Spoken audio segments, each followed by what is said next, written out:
आपण ऐकत आहात महात्मा ज्योतिराव फुले यांची चरित कहाणी महात्मा या डॉक्टर रवींद्र ठाकूर लिखित कादंबरीचे क्रमशः वाचन. या क्रमामध्ये आज ऐकूया एपिसोड 16. भाग 54. कामाचा उभा डोंगर मागे रेटताना तात्या अस्वस्थ होते. त्यांचं मन सारखं ओतूरकडं ओढ घेत होतं. तशातही 4 दिवसांची सवड काढून त्यांनी निघायची तयारी सुरू केली आणि तेवढ्यात मुंबईहून यल्लाप्पा लिंगू यांच्या निधनाचं वृत्त येऊन धडकलं. समाजाचा उदार आश्रयदाता अकाली हरपला होता. सत्यशोधक समाजाची बैठक बोलावण्यात आली. जाया यल्लाप्पा यांचे लहान बंधू जाया कराडी यांना सांत्वनपर पत्र पाठवण्यात आलं. परंतु मुंबईला जाऊन येणं आवश्यक होतं. सगळी कामं बाजूला ठेवून तात्या मुंबईला निघाले. मुंबईच्या प्रवासात तात्या जाया यल्लाप्पा यांचा त्यागसंपन्न जीवनक्रम आठवत होते. त्यांनी शिक्षण क्षेत्रात अत्यंत मोलाचं काम केलं होतं. मुंबईत त्यांनीच तेलुगू भाषक लोकांच्या शिक्षणाचा पाया घातला. कामाठीपुरातल्या तेलुगू मराठी शाळेत ते स्वतः शिकवेत. जाया यल्लाप्पा यांचं जीवन म्हणजे कष्ट आणि त्याग यांची अपूर्व गाथाच. त्यांची स्मृती दीर्घकाळ टिकून राहील असं काही घडवणं आवश्यक होतं. त्यासाठी काय करता येईल यावर तात्या विचार करत होते. शोकसमारंभाच्या निमित्तानं सर्वांच्या भेटी झाल्या. पुण्याला परतल्यावर तात्यांनी सभासदांसमोर एक ठराव मांडला. कैलासवासी जाया यल्लाप्पा यांच्या नावे निधी गोळा करून समाजाच्या वार्षिक वक्तृत्व स्पर्धेत यशस्वी ठरणाऱ्या विद्यार्थ्यांना बक्षिसं देण्यात यावीत. तात्यांचा हा ठराव सर्वांना पसंत पडला. कार्यवाही सुरू झाली. समाजाच्या येत्या वार्षिक समारंभापर्यंत त्याची अंमलबजावणी होईल असं वाटत नव्हतं. परंतु म्हणून समारंभ लांबणीवर पडणार नव्हता. ठरल्याप्रमाणे रामचंद्र मनसराम नाईक यांच्या वेताळ पेठेतल्या नव्या हवेलीत समारंभ पार पडला. विद्यार्थी अभ्यास करून बोलले.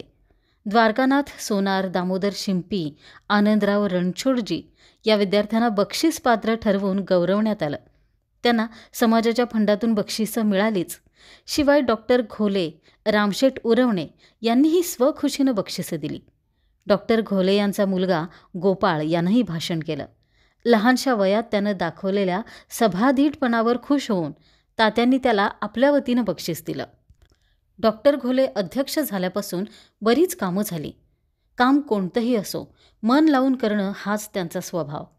सदोबा गावडे यांच्या वाड्यातली जागा अपुरी पडू लागल्यापासून समाजाच्या सभा आणि बैठकी नाईकांच्या नव्या हवेलीतच होत असत. ती हवेली पेठेतले मारवाडी व्यापारी भाड्यानं मागत होते. नाईक मागतील तेवढं भाडं द्यायची त्यांची तयारी होती. पुन्हा जागेचा प्रश्न निर्माण होण्याची शक्यता दिसू लागली. ती बातमी कळताच डॉक्टरसाहेब नाईकांना जाऊन भेटले आणि आश्चर्याची गोष्ट म्हणजे फक्त दरमहा 10 रुपये भाड्यात संपूर्ण हवेली समाजाला मिळाली. वरून नाईकांकडून घसघशीत देणगीही मिळाली. तात्यांचा जुन्नरचा दौरा पुन्हा लांबणीवर पडला. शेतकऱ्यांचं आंदोलन काहीसं ओसरलं असलं तरी असंतोष खदखदतच होता. त्याचा पुन्हा केव्हा आणि कसा स्फोट होईल याची शाश्वती देणं कठीण झालं होतं. पावसानं पुरते डोळे वटारल्यानं यावर्षीचा हंगाम फार वाईट गेला. जमिनीत घातले तेवढेही दाणे कुणब्याच्या घरात आले नाहीत. इंदापूर, मिरज, तासगाव या भागात तर पावसाचा थेंबही पडला नाही. संपूर्ण इलाख्यावर दुष्काळाची काळी छाया पसरली. लोक देशोधडीला लागले. काय परिस्थिती ओढवेल याचा अंदाज करणं कठीण झालं. याच काळात तात्यांच्या अंगावर आणखी एक जबाबदारी येऊन पडली. त्यांना पुणे नगरपालिकेचं सदस्यत्व देण्यात आलं. त्यांची समाजहिताची तळमळ, त्यासाठी सतत काम करण्याची चिकाटी हे सारं पाहूनच सरकारनं ही जबाबदारी त्यांच्यावर टाकली. तात्यांचं कार्यक्षेत्र आणखी विस्तारलं. भाग 55. रावबहादूर वीर जंगमय्या यांच्या दिवाणखान्यात झालेली ती बैठक कृष्णराव कधीही विसरू शकणार नव्हते. वृत्तपत्राची संपूर्ण जबाबदारी घ्यायला ते स्वतः तयार होते. छातीवर हात ठेवून त्यांनी तशी ग्वाहीसुद्धा दिली. छापखान्याच्या मालकीचा प्रश्न पुढं आला तेव्हा छापखान्याचं भाडं द्यायलाही ते तयार झाले. परंतु त्यांची एकही गोष्ट तात्यांच्या मनाला आली नाही.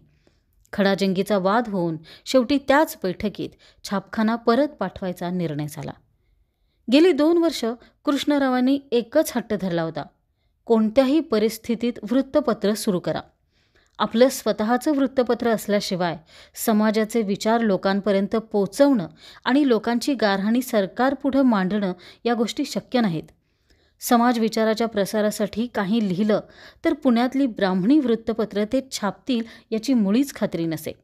उलट समाजाची निंदानालस्ती करण्याची वेळ येत असे. छापखाना आल्यापासून प्रतिपक्षीयांवर तुटून पडण्यासाठी कृष्णरावांचं तरुण रक्त सळसळत होतं.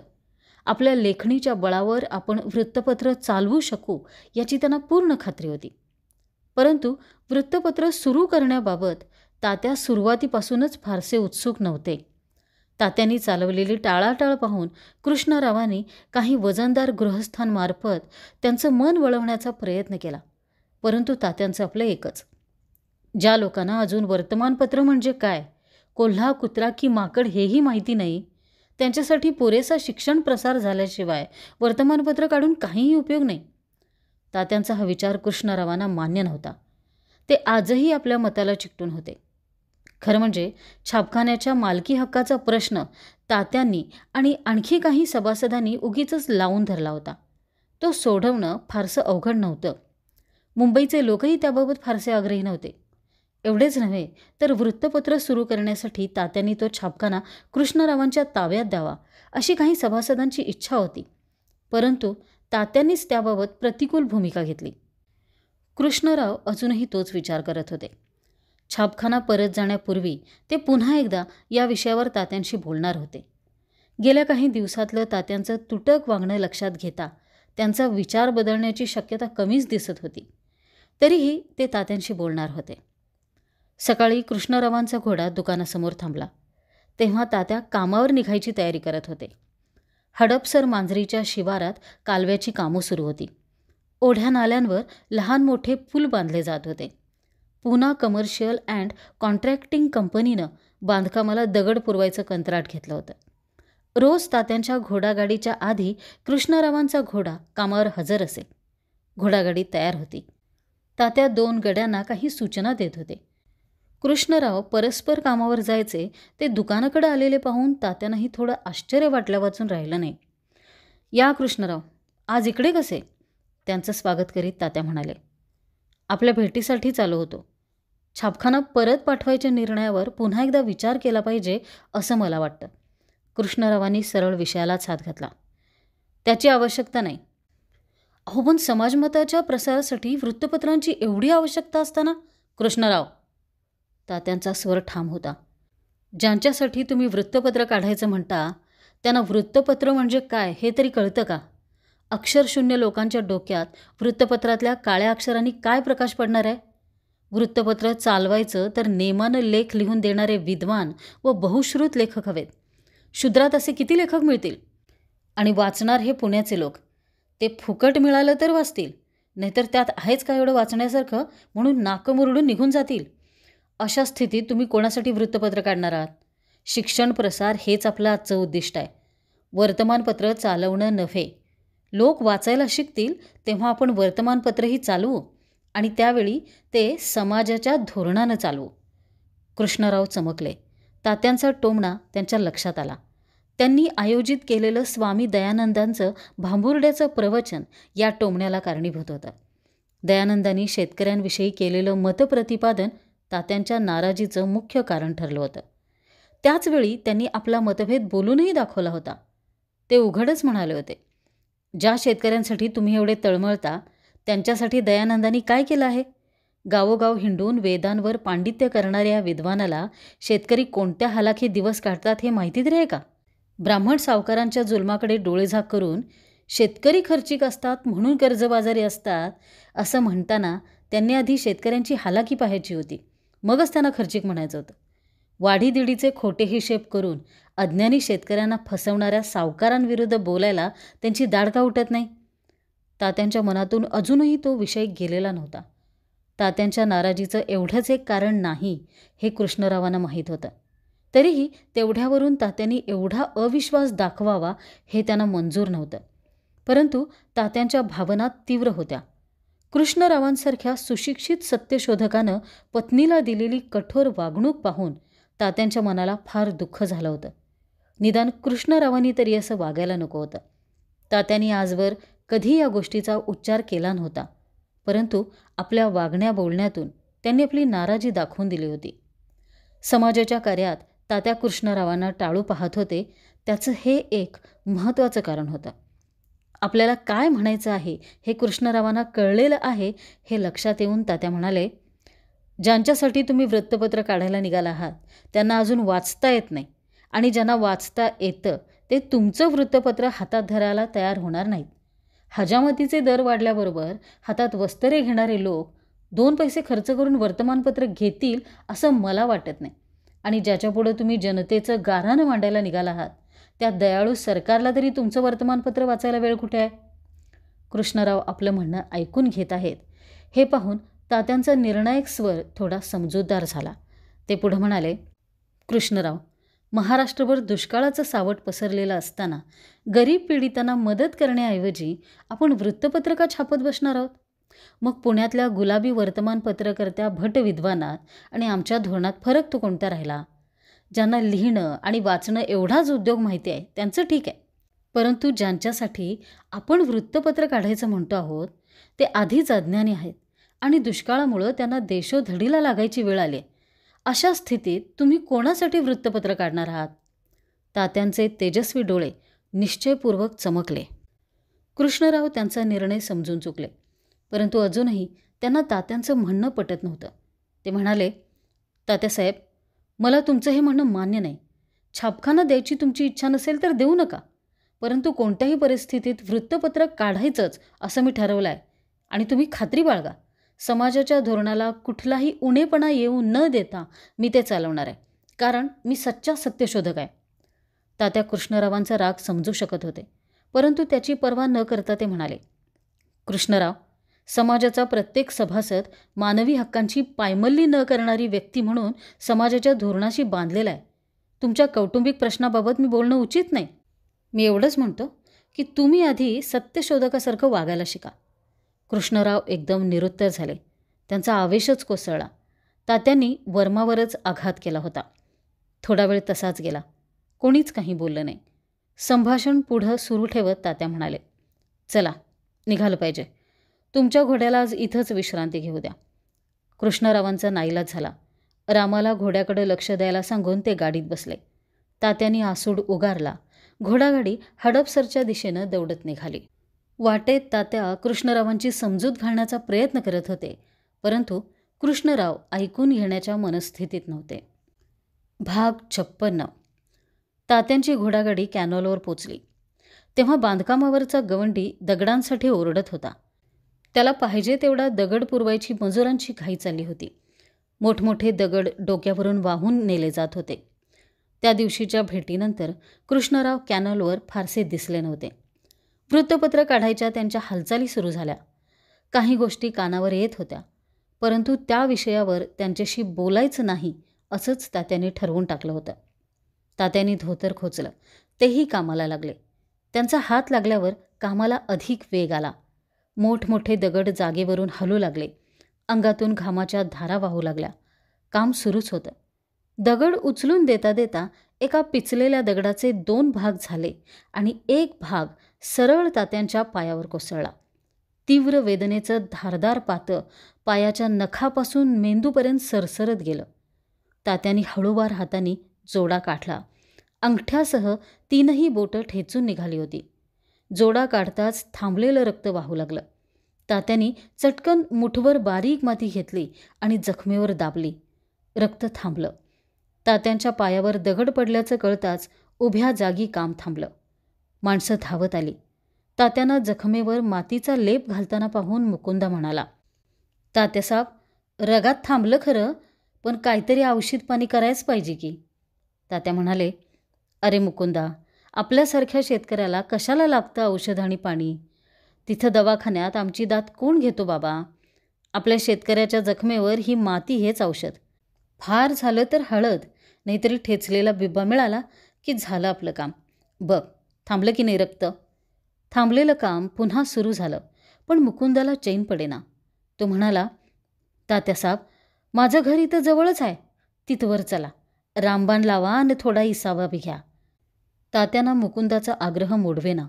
मुकादमाला सांगून ते मुकुंदाच्या घराकडे निघाले. समोर मळ्यात 2 झोपड्या दिसत होत्या. दुष्काळानं मळ्याची पार रया गेली होती. पानं झडलेल्या बाभळीखाली चारा पाण्या वाचून खंगलेले बैल ऊन अंगावर घेत बसले होते. त्यांच्या अवतीभोवती 2 कोंबड्या पिलांचं लेंढार वागवत कलकलत होत्या. "काय मुकुंदा, बरं चाललंय ना?" तात्याने सहज म्हणून बोलणं काढलं. "बरंच म्हणायचं. जमिनी घाणवट पडल्यात. त्यात ह्यो दुष्काळ दुश्मनावाने असा उरावर बसलाय. कॅनलची कामं निघाली नसती तर उपाशी मरायची वेळ आली असती बघा." तात्यांना खाटेवर बसून मुकुंदा रामबाणाचं कणीस घेऊन आला. तात्या जखम पुसू लागले. 2-3 उघडी बागडी पोरं झोपडीतून बाहेर आली आणि तात्यांना पाहून पुन्हा आत दडली. पोटं खपाटीला गेलेली ती पोरं पाहून तात्यांचं आतडं पिळवटलं. त्यांना खाऊची आठवण झाली. पण या रानात मुलांना खाऊ आणून देणं शक्य नव्हतं. आत कोणीतरी मोठ्यानं बोलत असल्याचा आवाज येत होता. "आत कोण बोलतंय मुकुंदा?" तात्याने विचारलं. "आई आजारी आहे, तेव्हा तापानं बडबडतीया. सावकारानं मळा घशात घातला तेव्हापासून हे असंच चाललंय." "अरे भगवंता, माझ्याकडं डोळं उघडून पार देवा." मुकुंदाची आई तळतळाट करत होती. "कणगीतलं दानं इकून म्या भटा बामणांच्या पंक्ती उठवल्या. तो मेला रामभट, त्याचा डोला उठवला. तो म्हणला म्हणून म्या सत्यनारायण घातला. त्या मेल्या सत्यनारायणाची किरडी पाजळली.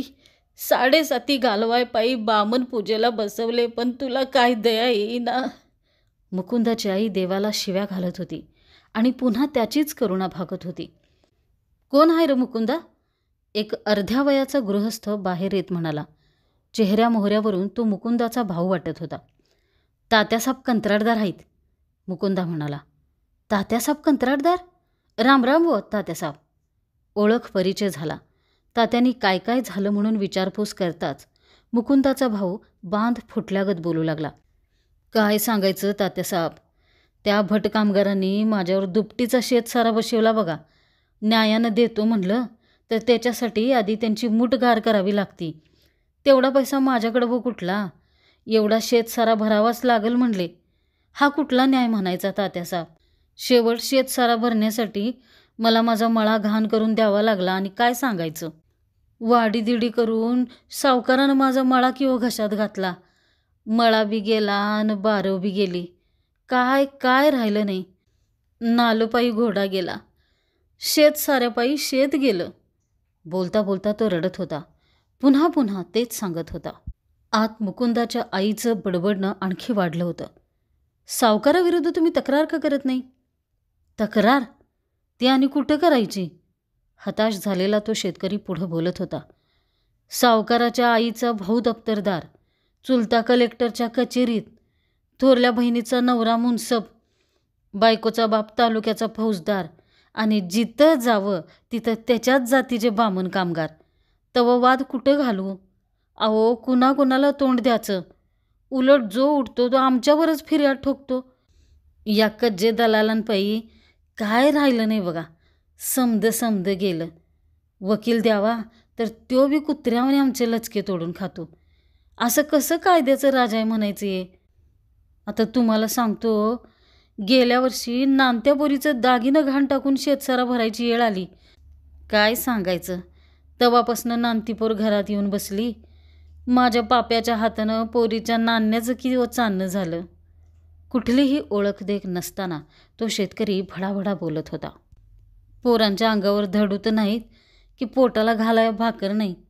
त्याच्यात ह्यो दुष्काळ असा खायला उठलाय. कुठं काळं करावं म्हटलं तर माझ्या कच्च्या बच्चांचं कसं होईल? माझ्या म्हाताऱ्या आईला कोण सांभाळील? कुठं जाऊ? कुणापुढं तोंड पसरू? काय काय कळणं झालं या.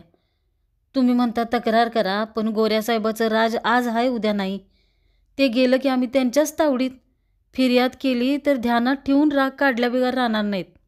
आणि अचानकपणे तो ढसाढसा रडू लागला. त्याची कशी समजूत काढावी तेच तात्यांना कळेना.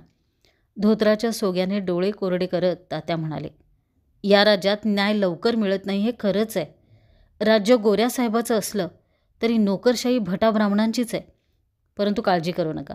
माझ्या ओळखीचे काही चांगले ब्राह्मण कामगार आहेत. मी त्यांना सांगतो." ते आश्वासन मिळताच दोघे भाऊ तात्यांच्या पाया पडले. घाईघाईनं तात्या त्यांना उठवत म्हणाले, "असं करू नका. मुकुंदा, उद्या माझ्याबरोबर शहरात ये." "अरे बाबा, आपल्या देशाला एक वेळ टोळधाडीपासून वाचवता येईल, पण या ब्राह्मणी नोकरशाहीपासून वाचवणं कठीण झालंय. हे कलमकसाई कुठं आणि कशा मेखा मारून ठेवतील आणि आमच्या गरीब जनतेला आयुष्यातून उठवतील हे सांगता येत नाही. पण एक गोष्ट लक्षात घ्या, कंपनी सरकारचं राज्य गेल्यावर त्यांचं राज्य येईल ही भीती मनातून काढून टाका. उद्या राज्य येणार आहे ते शिकून शहाण्या झालेल्या शेतकऱ्यांचं. शिकून शहाणी झालेली शेतकऱ्यांची मुलंच इंग्रजांना त्यांच्या देशाची वाट दाखवून आपलं राज्य स्थापन करणार आहेत. आता पुन्हा ती जुलमी पेशवाई येईल ही भीती मनातून काढून टाका." मुकुंदाचा भाऊ म्हणाला, "तात्यासाहेब, मी तुमचं नाव ऐकून आहे. माझ्या गरिबाच्या काळजावरचा एवढा धोंडा दूर करा तात्यासाहेब." मुकुंदाच्या आईची भेट घेऊन तात्यांनी तिचं सांत्वन केलं. लहानग्यांच्या पाठीवरून मायेनं हात फिरवला आणि मुकुंदाला घेऊन ते परत फिरले. तात्या विचार करत होते, आपण कशावर अंगठा उठवतोय हेही ज्यांना कळत नाही असे हे शेतकरी. इंग्रजी न्यायव्यवस्थेनं ते अधिकच गांजले आहेत. ज्यांच्या जीवावर सगळे पोट भरून खातात त्यांचे हे हाल थांबवले पाहिजेत. कोणत्याही परिस्थितीत कोणालाही शेतकऱ्यांच्या जमिनी जप्त करता येऊ नयेत असा कायदा झाला पाहिजे. जुन्नर अहमदनगर इथं जे घडलं त्याची आवृत्ती इथंही झाली पाहिजे. सगळा देश या ब्राह्मणशाहीविरुद्ध पेटून उठला पाहिजे. कित्येक शेतकऱ्यांच्या अशा करुण कहाण्या तात्यांना दिसत होत्या. संध्याकाळी त्याच विचारात तात्या घरी आले. डोक्यात विचारचक्र गरगरत होतं. उद्या कोणाकोणाला भेटता येईल हाही एक विचार डोक्यात होताच. बैठकीत मेजावर एक नवं वृत्तपत्र दिसत होतं. तात्यांनी उत्सुकतेनं पाहिलं. वृत्तपत्राचं आणि संपादकाचं नाव ठळक अक्षरात छापलेलं होतं. दीनबंधू, संपादक कृष्णराव भालेकर. शेवटी कृष्णरावांनी आपला हट्ट पूर्ण केला होता. सगळ्या गोष्टी तात्यांच्या कानावर आल्या होत्या. घरातले दागिने विकून, घर गहाण टाकून कृष्णरावांनी दीनबंधूचा पसारा मांडला होता. मुंबईहून टायपाचा छापखाना आणायचे त्यांचे प्रयत्न सुरू होते. त्यासाठी जमीन गहाण टाकायचीही त्यांची तयारी होती. मोठे बंधू रामचंद्रराव त्यांना मदत करत होते. कृष्णरावांची जिद्द आणि धडाडी कौतुकास्पद असली तरी हे वेडं साहस तात्यांना पटेना. दुष्काळी परिस्थिती, वृत्तपत्राचा खप, वर्गणीदार या सर्व गोष्टींचा त्यांनी पुरेसा विचारच केलेला दिसत नव्हता. शिळा प्रेसवर छापलेला दीनबंधूचा तो पहिला अंक तात्या वाचू लागले. अज्ञ बहुजनांच्या समस्या मांडायचं आपलं उद्दिष्ट दीनबंधूनं पहिल्याच अंकात जाहीर केलं होतं. कृष्णरावांचा शब्द न शब्द त्या दृष्टीनं अचूक संधान करीत निघाला होता. भाग 57. पुणे इलाख्यात भीषण दुष्काळानं जबडा पसरला. खेड्यापाड्यातून हाहाकार उडाला. आधीच कर्जानं गांजलेला शेतकरी दुष्काळानं त्रासून गेला. त्यात सावकारांनी जास्तच छळ सुरू केला. त्यांचं कर्ज वसुलीचं खरं साधन शेतातलं पीक तेच यावर्षी आलं नव्हतं. तगादे लावून शिवराईसुद्धा मिळाली नाही. तेव्हा त्यांनी शेतकऱ्यांवर भराभर फिर्यादी ठोकायला सुरुवात केली. हुकूमनामा हाती पडताच शेतकऱ्याला मुदत दिली जाई आणि त्या मुदतीत पैसे मिळाले नाहीत की लगेच फौजदारी दाखल होई. त्याच दिवशी शेतकऱ्याला पोलीस कोठडीची वाट धरावी लागे. कित्येक शेतकरी कैदखान्यात जाऊन पडले. तसं पाहता सावकारांचा हा नेहमीचाच उपाय होता. दुष्काळाला भिवून त्यांनी थोडं कडक धोरण घेतलं होतं इतकंच. यातले कित्येक शेतकरी आपलं बापजाद्यांपासून चालत आलेलं कर्ज फेडत होते. यासाठी त्यांनी आपली शेतीभाती, गुरंढोरं आणि बायका पोरंसुद्धा सावकाराकडे गहाण टाकली होती. शेतातलं उभं पीक त्यांनी आपल्या हातानं सावकाराच्या घरात नेऊन भरलं होतं आणि स्वतः उपाशीपोटी दिवस ढकलत होते. परंतु वर्षानुवर्ष राबूनही कर्ज फिटत नव्हतं. उलट ते वाढतच चाललं होतं. पुढच्या पिढीलाही ते फेडत फेडतच हाडाची काढं करावी लागणार होती. सावकारांनी चालवलेला जुलूम शेतकऱ्याला दिसत होता, परंतु भीतीपायी त्यानं कधी कायद्याच्या विरुद्ध आवाज ठोठावला नव्हता. कारण सरकारी ब्राह्मण कामगार सावकारांचेच साडभाऊ होते आणि कंपनी सरकारचं राज्य गेलं तर पुन्हा त्यांच्याशीच गाठ पडणार होती. सुधारलेल्या इंग्रजी राज्यात कायदा होता, परंतु शेतकऱ्यासाठी न्याय नव्हता. खरी दैना शेतकऱ्याचीच होती. वेळ आली तर इतर कास्तकारसुद्धा त्याला कर्जाऊ पैसा देऊन पिळण्यात पुढेच असत. सगळं लुटलं गेल्यावर शेतसारा भरणं शक्यच नसे. त्यासाठीही पुन्हा सावकाराचेच पाय धरावे लागत. उदार होऊन सावकार तेवढी रक्कम जरूर देत, परंतु यावर्षी सावकारांनी तेवढी रक्कम द्यायलासुद्धा नकार दिला. सरकारी शेतसारा चुकणार नव्हताच, अस्मानीपेक्षा सुलतानी असह्य झाली. सर्व उपाय हरले आणि शेवटी शेकडो वर्ष कोंडून राहिलेला असंतोषाचा उद्रेक बाहेर पडला. शेतकरी बंडाचा ज्वालामुखी जागा झाला. शेतकरी बंडाचा पहिला उद्रेक शिरूर पेट्यात करडे या गावात झाला. बाबासाहेब देशमुख नावाच्या वतनी पाटलावरच तिथल्या मारवाडी सावकारांनी जप्ती आणली. त्याच्या अटकेचा हुकूमही त्यांनी मिळवला होता. बाबासाहेब देशमुख म्हणजे सामान्य आसामी नव्हे. शिंदेशाहीत त्यांना मानाची नोकरी होती. त्या नोकरीवरून निवृत्त झाल्यानंतर ते आपल्या गावात स्थायिक झाले होते. असा हा शिंदेशाहीतला मानकरीसुद्धा सध्या कर्जात रुतला होता. बाबासाहेबांनी सावकारांना विनंती केली. आपल्या मालकीच्या विठोबाच्या देवळातले देवाचे दागिने तारण म्हणून दिले, परंतु मिळालेल्या मुदतीत त्यांना कर्ज फेडता आलं नाही. मुदत संपताच सावकारांनी पुन्हा जप्ती आणून देवाचे दागिने हडप केले. बाबासाहेबांची सहनशक्ती संपली आणि त्याच दिवशी सावकारशाही विरुद्धच्या बंडाचं पहिलं शिंग फुंकलं गेलं. बाबासाहेबांनी गावातल्या शेतकऱ्यांना हाक दिली. कर्जानं गांजलेले शेतकरी तत्काळ त्यांना जाऊन मिळाले. सावकारांवर बहिष्कार पडला. आता सावकारांचा छळ सुरू झाला. त्यांना गावात काही मिळेना की त्यांच्या मदतीला कुणी जाईना. लोक त्यांच्या घरात मेलेली कुत्री नेऊन टाकत. सावकारांना घराबाहेर पडणंही अशक्य झालं. लोक इतके संतापले की सावकारांना पोलिसांचा आसरा घ्यावा लागला, परंतु त्यामुळे परिस्थिती आणखी चिघळली. पोलिसी हस्तक्षेप होताच लोक जास्तच संतापले. करडे गावात उद्भवलेलं हे बंड म्हणजे एका मोठ्या वणव्याची ठिणगी ठरली. पाहता पाहता शिरूर तालुका पेटून उठला. सरकारी अधिकारी आणि पोलिसांच्या मध्यस्थीनं शिरूर तालुका थोडा थंड होतो न होतो तोच सुपे इथं शेतकरी बंड उसळलं. आठवडे बाजारासाठी जमलेल्या शेतकऱ्यांनी सावकारांच्या दुकानांवर हल्ले चढवले. एका मारवाड्याचं घर पेटवून देण्यात आलं. अनेकांची घरं जमीनदोस्त करण्यात आली. सापडतील ती सर्व कागदपत्र, गहाणखतं रस्त्यावर आणून जाळण्यात आली. आता हे बंड खतफाडीचं बंड म्हणून ओळखलं जाऊ लागलं. इंदापूर, पंढरपूर भागातही बंडाचा वणवा पसरला. तिकडं जेमतेम शांतता होते न होते तेवढ्यात शिरूर तालुक्यात पुन्हा हिंसक दंगे उसळले. नावऱ्याला झालेल्या दंग्यात एक मारवाडी ठार झाला. गावोगाव सावकारांना ठार मारायचं सत्र सुरू झालं. शेतकऱ्यांनी सावकारांची मुजोरी मोडून काढायचा चंगच बांधला.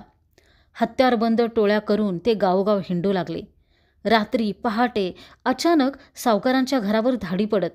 बऱ्या बोलानं कागद मिळाले नाहीत तर सावकारासह त्याचं घर पेटवून दिलं जाई. घटनेची चौकशी करायला गेलेल्या फौजदारावरही जीव घेऊन पळ काढायची नौबत येई. अनेक ठिकाणी सावकारांना कोंडून मारण्यात आलं. काही वेळा सावकार स्वतःच विनाशाला आमंत्रण देत. जमावाला भिवून दारं लावून घेत आणि परिणामी आपल्याच हातानं आपलं घर पेटवून घेत. निमभाट इथं शेतकऱ्यांनी मारवाडी सावकारांची नाकं कापली. करहाटीत एका मारवाड्याचं धान्यानं भरलेलं घर लुटून नेण्यात आलं. शेतकरी बंडाचा वणवा पसरतच चालला. संपूर्ण भीमथडी काबीज करून तो आता हवेली तालुक्यात शिरला. मारवाडी सावकारांसोबतच ब्राह्मण सावकारांवरही हल्ले झाले. सावकारांना लपायला जागा उरली नाही. सरकार प्रयत्नांची शिकस्त करीत होतं, परंतु दंगे आटोक्यात येत नव्हते. संतापानं बेभान झालेले शेतकरी पिढ्यांचा सूड उगवित होते. शेवटी पोलिसांना अटक सत्र सुरू करावं लागलं. शेकडो लोक जेरबंद करून पोलीस कोठडीत डांबले गेले. बंडाचा नेता होण्याकोळी पकडला गेला. हळूहळू सरकारनं परिस्थितीवर ताबा मिळवला, परंतु त्याचं श्रेय पोलिसांना नव्हतं. सरकारी अधिकाऱ्यांनी शेतकऱ्यांना तक्रारी ऐकून घेण्याचं आणि नुकसान भरपाईचं आश्वासन दिलं तेव्हा कुठे शेतकऱ्यांचा राग थंड झाला. शेतकऱ्यांच्या समस्यांची पाहणी करण्यासाठी सरकारनं तातडीनं समिती नेमली. बंड शांत झालं, परंतु असंतोष शमला नाही. तो धुमसतच राहिला. थोडी उसंत मिळताच तात्या ओतूरला जाऊन आले. भाऊ कोंडाजी, बाळाजी कुसाजी, नारो बाबाजी यांच्या समवेत त्यांनी ओतूर आणि जुन्नरचा परिसर पिंजून काढला.